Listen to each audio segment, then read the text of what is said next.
പ്രഭാത കാഹളത്തിലേക്ക് മാന്യ ശ്രോതാക്കൾക്ക് സ്വാഗതം. വിശുദ്ധ മർക്കോസിന്റെ സുവിശേഷം 7-ാം അധ്യായം 29-ാം വാക്യം. അവൻ അവളോട്, ഈ വാക്ക് നിമിത്തം പൊയ്ക്കൊള്ളുക, ഭൂതം നിന്റെ മകളെ വിട്ടുപോയിരിക്കുന്നു എന്ന് പറഞ്ഞു. പ്രിയമുള്ളവരെ, കഥകളും സംഭവങ്ങളും ചരിത്രവും നമുക്കറിയാം.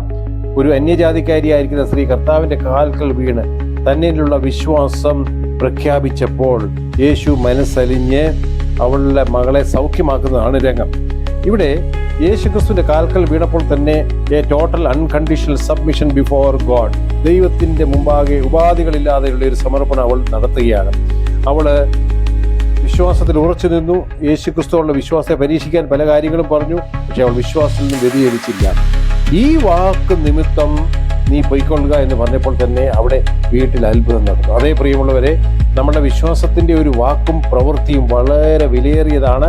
നിങ്ങൾ ഇന്ന് രാവിലെ അനുഭവിക്കുന്ന ഏതെങ്കിലും പ്രയാസമേറിയ ഘട്ടത്തിൽ നിങ്ങൾ യേശു ക്രിസ്തുവിൽ മാത്രമുള്ള വിശ്വാസത്തെ അചഞ്ചലമായിട്ട് വാക്ക് നിമിത്തം പ്രഖ്യാപിച്ച കർത്താവ് നിങ്ങളോടും പറയുകയാണ്, ഈ വാക്ക് നിമിത്തം നിനക്ക് അനുഗ്രഹം പ്രാപിക്കാൻ സാധിക്കും.